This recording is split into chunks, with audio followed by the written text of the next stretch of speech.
এক বাবা এসে বললেন, উমরে ফারুক আমার ছেলে কথা শোনে না, বেয়াদব। উমরে ফারুক ছেলেরে ডাকলেন, বাবা তুমি তোমার আব্বাজানের কথা শোনো না, এটা তো কবিরা গুনাহ। ছেলে বলে, উমরে ফারুক সব দায় দায়িত্ব আল্লাহ ছেলে মেয়েদেরকে দিয়েছে, বাবা মাকে কোনো দায়িত্ব দেয় নাই। উমরে ফারুক বললেন, অবশ্যই দায়িত্ব দিয়েছে।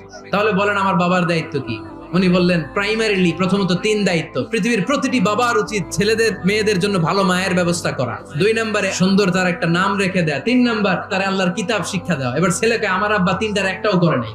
এবার ওমরে ফারুক রেগে গেলেন, বাবার কাঁধে ধরলেন। ছেলে বলে, আমিরুল মুমিনিন, আমার মা নর্তকী, আমার মা মাজুসি, আমার মায়ের মধ্যে কোনো আদব কাদব নাই, সুন্দরী দেখে আমার মা রে বাবা বিয়ে করছে, আমার মায়ের কাছ থেকে জীবনে কিছু শিখি নাই। 2 নাম্বার সাম্মানি খানফাসা, আমার বাবা আমার নাম রেখেছে চামচিকা।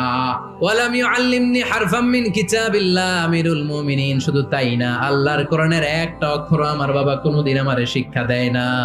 ওমর ফারুক রেগে গেলেন, এবার বাপের কান্দে ধইরা মারতে শুরু করলেন। তুই পোলার